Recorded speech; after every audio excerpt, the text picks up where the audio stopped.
Gracias, mis hermanos, gracias, gracias, gracias, Cristina, gracias, Orlando, gracias, mi hermano Gerardo, gracias, Verónica, gracias. Hoy tenemos unos minuticos que queremos compartir con ustedes algo breve.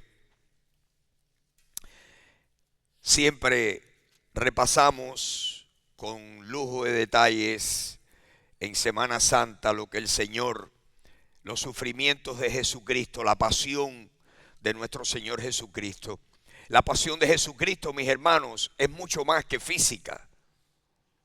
La pasión del Señor Jesucristo, Jesús sufrió no solamente en carne propia, sino que sufrió en su propia alma y peor aún, sufrió en su espíritu por cada uno de nosotros. La Pascua del Señor, como ustedes saben, la Pascua, la fiesta judía conocida como la Pascua. Los judíos celebran la Pascua una vez al año. Todos los años cambia la fecha. El calendario lunar, que es el calendario judío, es diferente al calendario nuestro. Y para que ustedes se ubiquen bien de verdad, lo cierto es que el día de la Pascua del año 2025, en realidad cuando cayó el día de la Pascua, fue ayer sábado. Los judíos celebran la Pascua desde la caída del sol hasta la próxima caída del sol. Y ellos, la primera fiesta de 7 fiestas judías, la primera de las fiestas en primavera es la fiesta de la Pascua y le sigue 7 días que le llaman la fiesta de los panes sin levadura. La Pascua y los panes sin levadura, en este momento están los judíos celebrando la fiesta de los panes sin levadura. Nosotros sabemos que la Biblia dice que Jesucristo es nuestra Pascua y que nosotros debemos celebrar habiendo eliminado la vieja levadura, la del pecado, la de la maldad, la de la malicia, y que ahora seamos una nueva masa como verdaderamente somos, porque Cristo, nuestra Pascua, ya fue sacrificada por nosotros. Y en la fiesta de la Pascua yo quisiera que leyéramos unos cuantos pasajes, si Luis me los puede poner en la pantalla. Los 4 evangelios, Mateo, Marcos, Lucas y Juan, nos recuentan algo de la última cena del Señor con sus discípulos, donde celebraban la Pascua. Dice en la última Pascua, Mateo capítulo 26, versículo 20, dice que cuando llegó la noche se sentó a la mesa con los 12. Esa fue la cena de la Pascua de ellos. Y allí comieron, allí el Señor dijo: coman este pan, este es mi cuerpo que va a ser roto por ustedes, háganlo en memoria de mí. Tomen la copa, repartió la copa y dijo: esta copa es mi sangre que va a ser derramada por ustedes, la sangre del nuevo pacto, hagan esto en memoria de mí. Y el Señor terminó aquella cena de la Pascua. Y entonces dice Mateo capítulo 26, versículo 30, que allí cantaron un himno y salieron rumbo al Monte de los Olivos, que está frente por frente a Jerusalén. El Monte de los Olivos, dice que fueron hacia el Monte de los Olivos y allí fue donde el Señor oró en aquel jardín, en Getsemaní, donde oró. Allí fue donde el Señor fue arrestado y allí fue donde oró, y vemos parte de sus sufrimientos aquí en lo que les quiero leer. Allí el Señor les dijo, cuando estaban en el Monte de los Olivos: esta noche todos ustedes se van a escandalizar de mí y van a huir y me van a dejar solo. Y Pedro dijo: yo no te dejaré nunca. El Señor le dijo: antes que el gallo cante 3 veces tú me vas a negar. Todo eso pasó tal y como el Señor lo predijo. Cuando fue a orar, que separó a 3 de sus discípulos para que fueran con él. Dice Mateo capítulo 26 versículo 38. Mateo 26, 38 dice que Jesús les dijo: mi alma está muy triste hasta la muerte. Piensen en esas palabras. Mi alma está muy triste hasta la muerte. En otras palabras, el Señor, mis hermanos, estaba literalmente muriéndose de tristeza. Sabía lo que le esperaba lo peor, mis queridos hermanos. Aunque usted no lo crea, usted no va a poder entender esto porque nadie lo puede entender. Porque habría que ser Dios para poder entender lo que yo les voy a decir a ustedes ahora. Pero el peor de los 3 sufrimientos, Jesús sufrió físicamente, sufrió almáticamente, emocionalmente, pero el mayor sufrimiento fue el sufrimiento espiritual. ¿Por qué? Porque el sufrimiento espiritual es cuando el Señor, cuando el Padre tuvo que dejar al Hijo que se hiciera pecado por nosotros, porque Dios como tal no puede tener comunión con el pecado. Y cuando Jesús fue clavado en la cruz y estuvo allí 6 horas crucificado, 6 horas duró el Señor crucificado. En esas 6 horas, Dios el Padre rompió la comunión con el Hijo. Primera vez y única vez que la Trinidad se separa. Dios tuvo que abandonar a la segunda persona de la Trinidad. Dios tuvo que dejar, y por eso es que Jesús, de las 7 frases que dijo, la cuarta fue: Dios mío, ¿por qué me has desamparado? En ese momento Jesús fue hecho pecado por usted y por mí, y Dios tuvo que dejarlo, que sufriera esas 6 horas totalmente separado del Padre. Ese, en mi opinión, es el mayor sufrimiento de Jesús. Aquí lo arrestan, vienen, mi alma está muy triste, ora, 3 veces ora. Dice la Biblia, en otro pasaje en la Biblia, que la oración de él era con tanta agonía, que como grandes gotas de sangre caían de su frente. Y sabemos que eso es un fenómeno que ocurre muy, muy raramente, que se llama hematidrosis, que es donde el sudor, los vasos capilares de la piel se rompen por alta tensión, se rompen y sale por los poros en vez de sudor mezclado con sangre. Dice la Biblia en el libro de Isaías que estaba en agonía tan intensamente que de su frente caían como grandes gotas de sangre en el piso, en la tierra. Jesús dijo: mi alma está muy triste hasta la muerte. Ahí oró, terminó la 3ª vez, dijo: descansen, llegó mi hora. Y entonces dice: el Hijo del Hombre es entregado en manos de pecadores. Dice eso el versículo 45. Y mientras todavía hablaba, versículo 47, venía Judas Iscariote con todos aquellos con quien él había acordado: si ustedes me pagan, yo les entrego al Señor. Y así fue. Ahí Judas besó con el beso de la traición al Señor.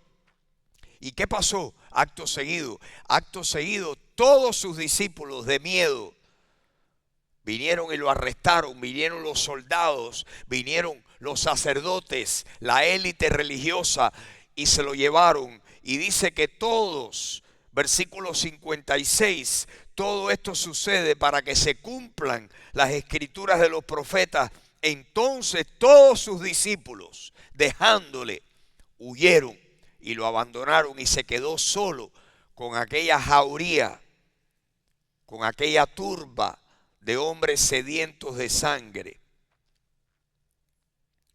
lo arrestan, se lo llevan para casa del sumo sacerdote. Allí empiezan a acusarlo falsamente de que era hereje, de que él decía que podía levantar el templo en 3 días, etcétera. Y ahí dice el versículo 63 que el sumo sacerdote le dice: te conjuro por el Dios viviente que nos diga si eres tú el Cristo, el Hijo de Dios.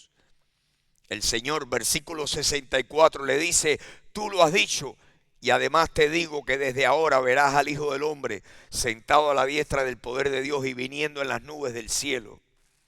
Ahí lo encontraron ya culpable, ya ahí tenían toda la evidencia que necesitaban. Ahí empezaron a gritar: es digno de muerte, es digno de muerte. Y con la misma, versículo 67, dice que comenzaron a escupirlo,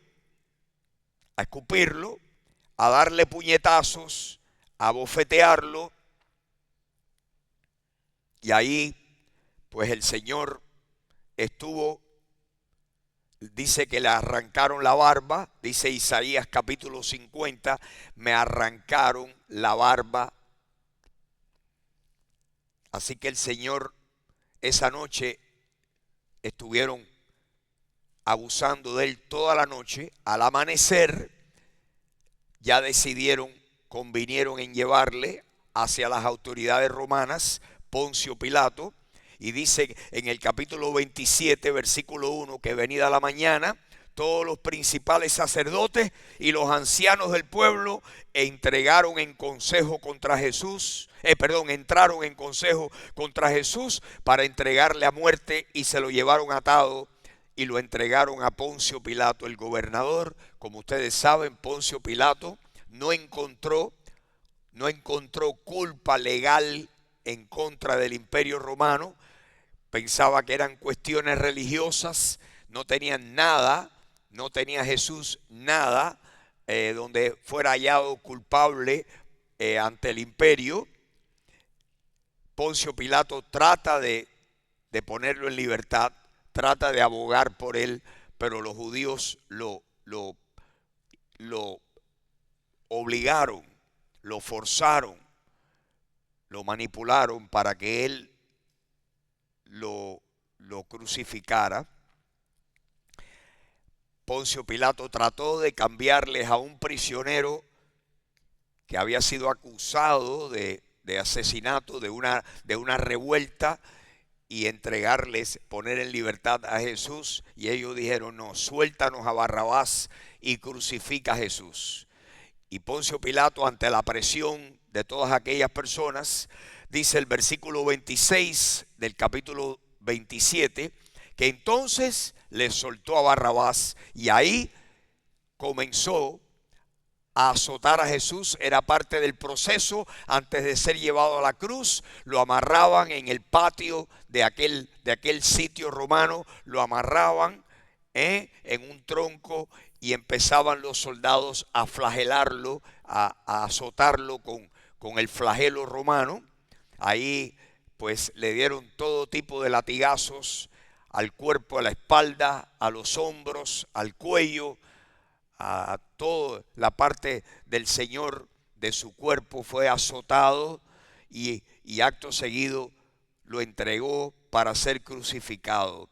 Ahí los soldados se lo llevaron para otro sitio, le quitaron la ropa, le pusieron encima, dice el versículo 28, un manto de escarlata, pusieron sobre su cabeza, versículo 29, una corona tejida de espinas, una caña para burlarse de él, una caña en su mano derecha. Se hincaban de rodillas delante de él, le escarnecían, le decían: salve, rey de los judíos. Seguían escupiendo, le dice el versículo 3, tomaban la caña y le golpeaban en la cabeza.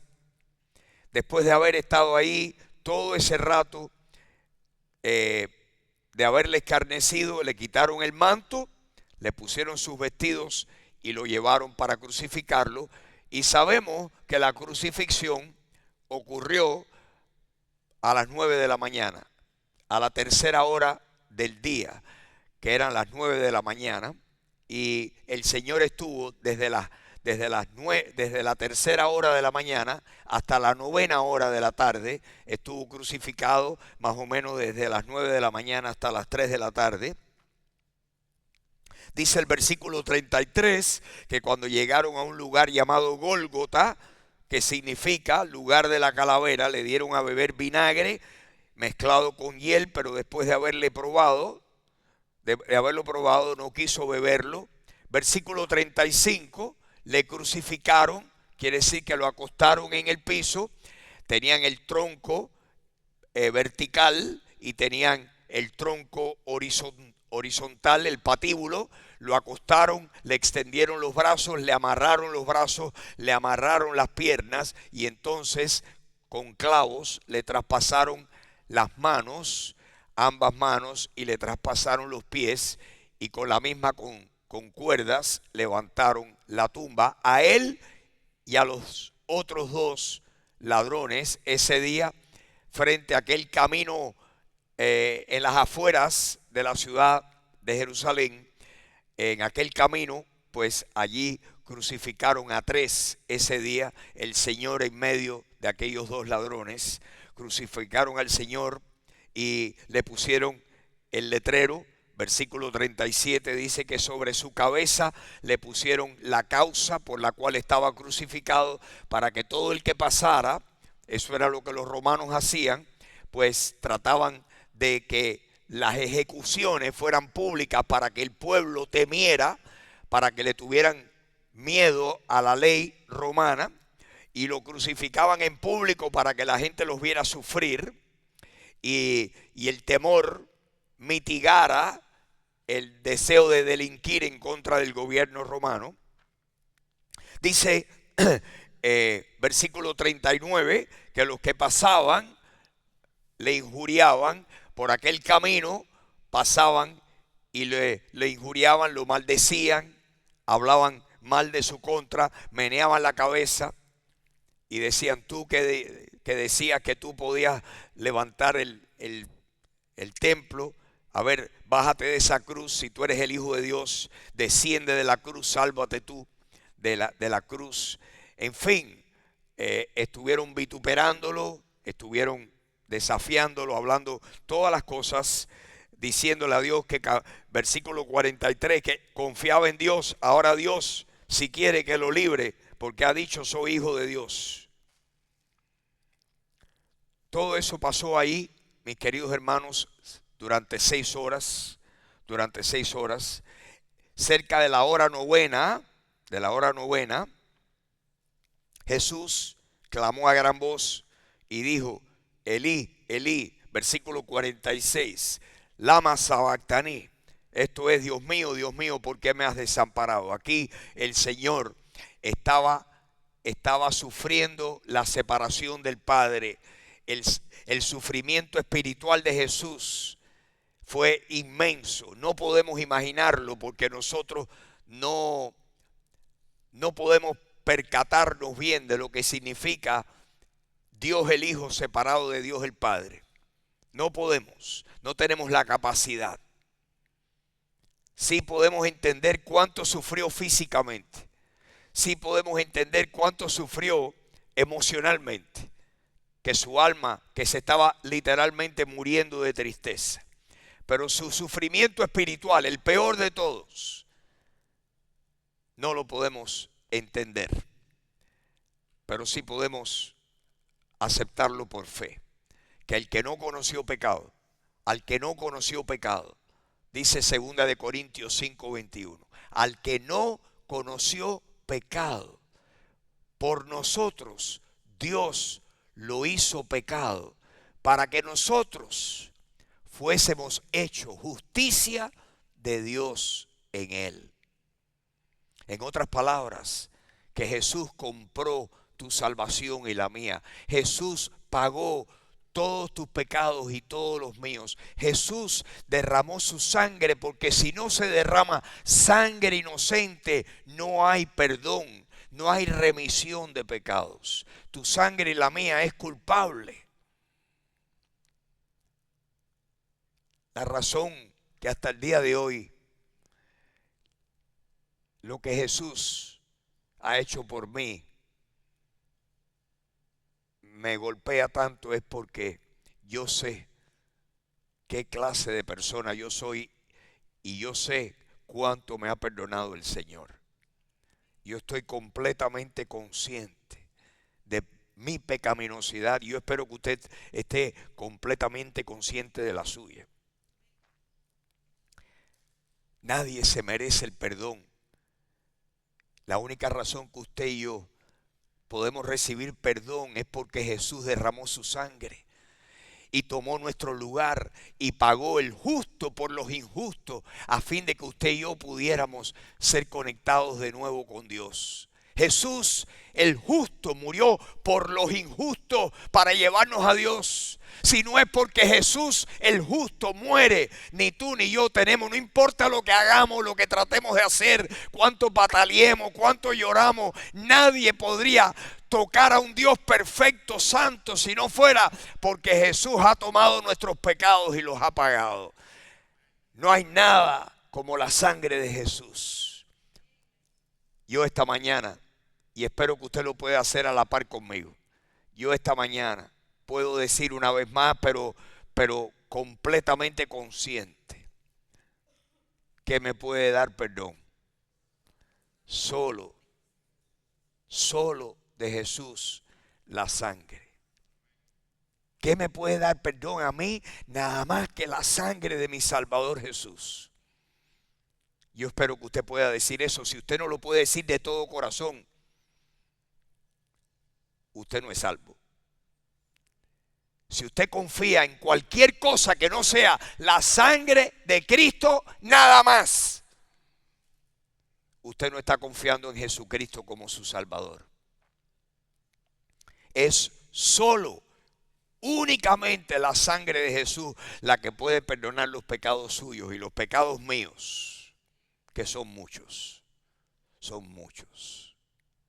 Jesús se pasó 6 horas agonizando, tratando de afincarse en sus pies que estaban traspasados con un clavo y tratando de levantar el peso para no asfixiarse, porque muchos prisioneros, los músculos se le vencían y se desplomaban y morían asfixiados. Jesús, los crucificados estaban por horas agonizando para agarrar un poquito más de oxígeno. Así se pasó el Señor 6 horas para pagar sus pecados y los míos. ¿Usted se imagina lo que es afincarse cuando las muñecas del Señor estaban traspasadas por clavos? ¿Usted se imagina lo que es tener sus muñecas traspasadas por clavos y que usted tenga que afincarse en contra de esas manos que están traspasadas y de esos pies que están traspasados para usted volver a agarrar un poquito de otra respiración más? ¿Qué me puede dar perdón? Solo de Jesús la sangre. Ahí el Señor estuvo agonizando entre la vida y la muerte 6 horas. Muchos prisioneros, la crucifixión era tan cruenta, tan sangrienta, que no soportaban y se morían del dolor físico antes de que pasaran las horas. Ese no fue el caso del Señor. El Señor estuvo ahí durante 6 horas, hasta que finalmente cuando llegaron para bajarlo, para asegurarse que había muerto, ya estaba el Señor, ya había entregado su espíritu. Como ustedes saben, el soldado vino y le traspasó su costado. Le clavaron la lanza debajo del corazón y dice que salió sangre y agua. El pericardio ya estaba ahí inflamado, ya el corazón estaba cubierto de agua y por eso dice que salió agua, ¿verdad? Cuando le traspasaron con la lanza. 6 horas Jesús estuvo ahí por ti y por mí. ¿Qué valor le das tú a la muerte de Jesús? 6 horas. Ahí, como ustedes saben, hemos oído hablar de las últimas palabras de Jesús. El Señor expresó 7 frases, habló 7 veces durante esas 6 horas y dijo cosas, habló con el Padre, habló con personas, habló con el ladrón, habló con su madre María, habló con Juan. A Dios le dijo la primera frase: Padre, perdónalos porque no saben lo que hacen. Padre, perdónalos porque no saben lo que hacen. Jesús orando por los que estaban crucificándolo. Padre, perdónalos. Nuestro Salvador, verdaderamente, mis hermanos, aún en su último momento, practicó lo que predicó. Padre, perdónalos porque no saben lo que hacen. A los 2 ladrones, con ellos conversó, con uno por lo menos sabemos que conversó. Aquel hombre que le dijo: Señor, acuérdate de mí cuando vengas en tu reino, acuérdate de mí, tú eres mi única esperanza, acuérdate de mí cuando vengas en tu reino. Jesús le dijo: de cierto te digo que hoy estarás conmigo en el paraíso. Y le prometió el paraíso ese día, y ambos ese día murieron, y ambos descendieron al seno de Abraham, al paraíso. La tercera frase de Jesucristo antes de morir fue cuando vio a María y le dijo: mujer, y vio a Juan y le dijo: mujer, he ahí tu hijo, hijo, he ahí tu madre. Dice el Evangelio de Juan que desde aquella misma hora, Juan, el apóstol Juan, tomó a María y se la llevó para su casa y cuidó de ella. Así que el Señor se ocupó de su madre aún ahí en el último momento. Mujer, he ahí tu hijo, hijo, he ahí tu madre. La cuarta frase fue esta: Dios mío, ¿por qué me has desamparado? Ahí todos los pecados de ustedes y los míos, nuestros pecados, estaban siendo pagados por nuestro Salvador. Llevó nuestros pecados en su cuerpo sobre el madero. Literalmente, nuestros pecados, dice Primera de Pedro, capítulo 2, versículo 24, quien llevó él mismo nuestros pecados en su cuerpo sobre el madero, para que nosotros que estábamos muertos por los pecados, vivamos a la justicia, y por cuya herida fuimos nosotros sanados.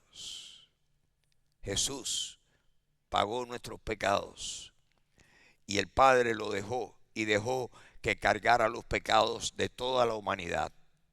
Y Jesús le dijo: Dios mío, ¿por qué me has desamparado? La quinta frase fue cuando dijo: tengo sed.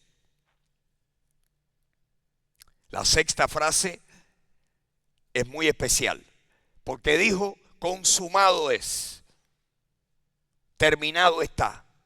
Consumado es. ¿Qué cosa estaba consumada? Jesús pensó en su misión, todo lo que tenía que hacer cuando viniera a la tierra. Jesús repasó y se dio cuenta que en ese momento los pecados, que su sangre, su perdón estaba haciéndose patente para que usted y yo pudiéramos recibir el perdón, y dijo: terminado está. Se terminó, consumado es.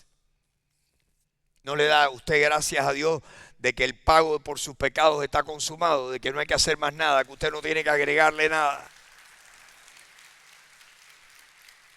Qué triste que hayan personas que piensen que lo que hizo Jesucristo está incompleto, que hay que agregarle más. No, nosotros lo amamos porque Él nos amó primero.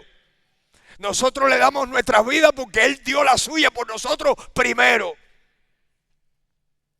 Y su amor nos motiva a nosotros ahora a servirlo por amor, a darle lo mejor de nuestras vidas. Consumado es. Y por último, la última frase del Señor fue: Padre, en tus manos encomiendo mi espíritu. Y con la misma dice la Escritura que expiró y falleció y murió y entregó su espíritu. Padre, en tus manos encomiendo mi espíritu. Y Jesús murió. Qué bueno que murió, y a los 3 días resucitó. No murió y se acabó, murió y resucitó. Y esta mañana pues podemos decir, Señor, todo lo que hiciste, lo hiciste por amor por mí.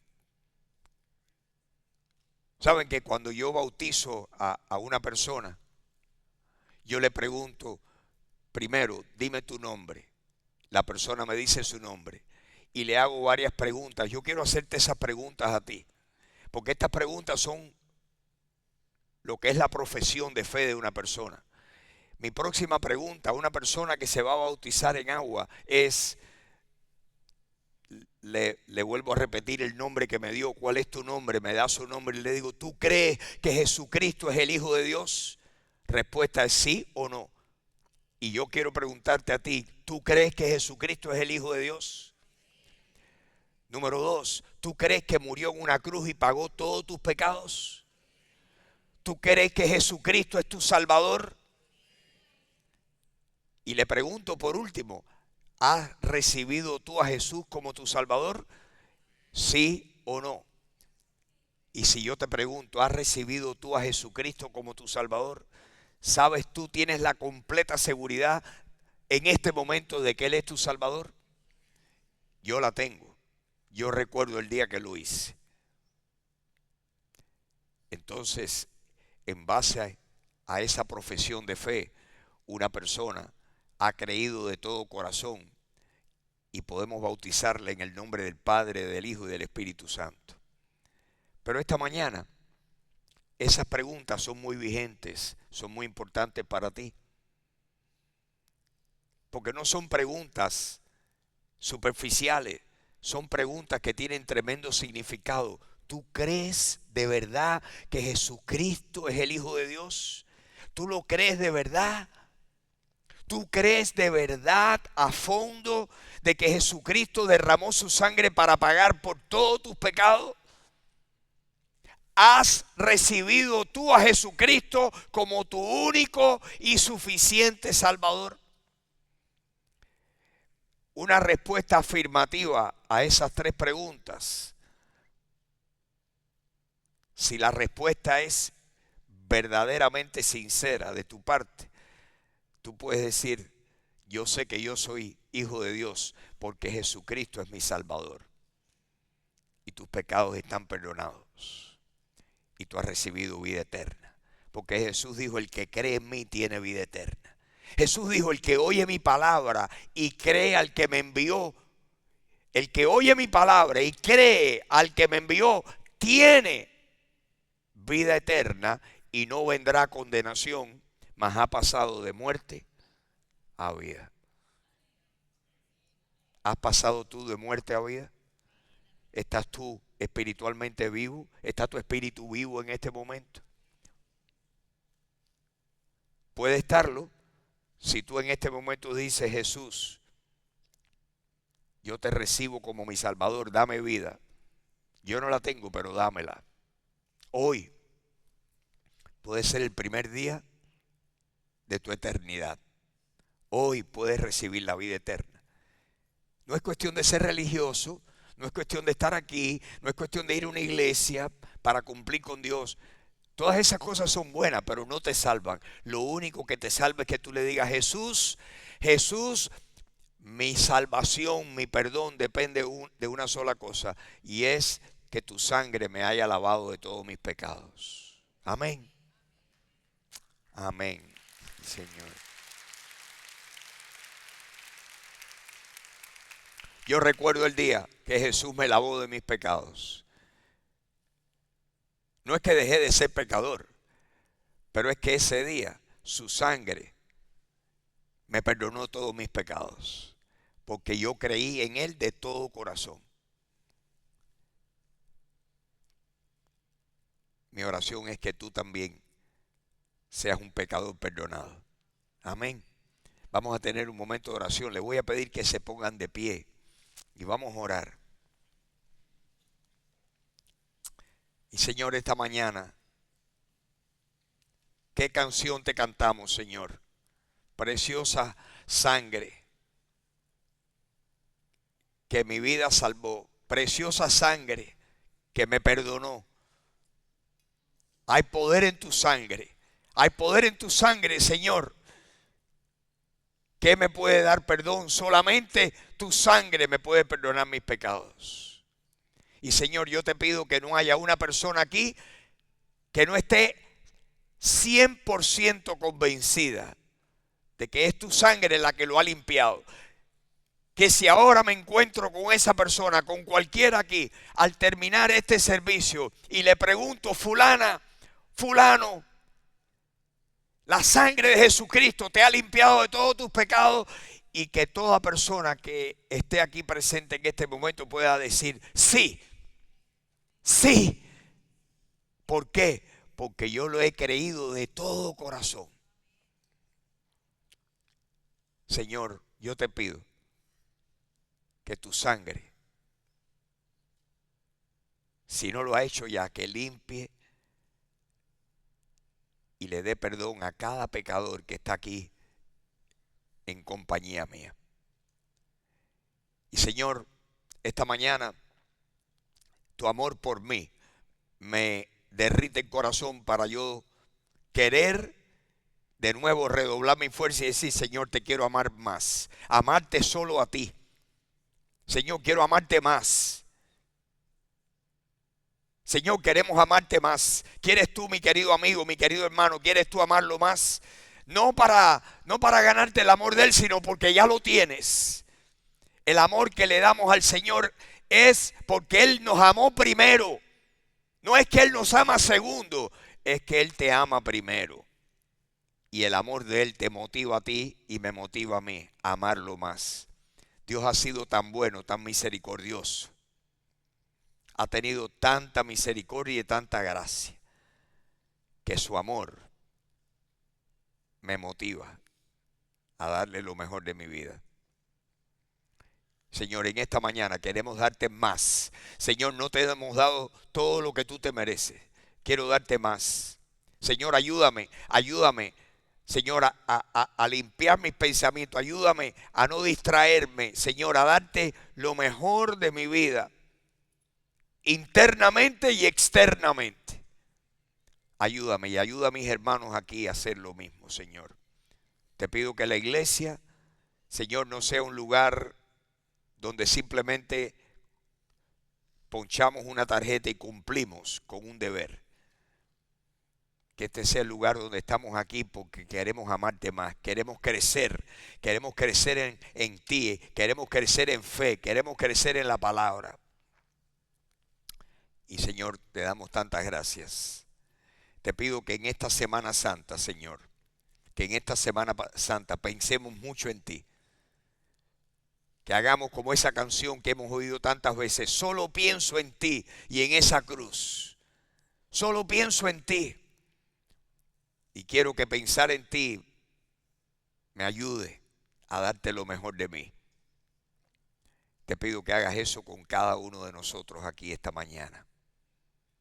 Señor, bendice todos los esfuerzos nuestros por darte a conocer a otras personas que te necesitan tanto. Ayúdanos, Señor. Gracias por esta mañana, por este día. Gracias por tu palabra, que siempre, siempre tu palabra es lámpara a nuestros pies y lumbrera a nuestro camino.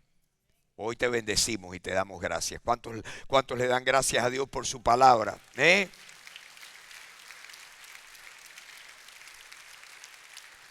Señor, esta mañana te damos nuestra alabanza, te damos nuestra adoración, te adoramos, bendecimos tu nombre.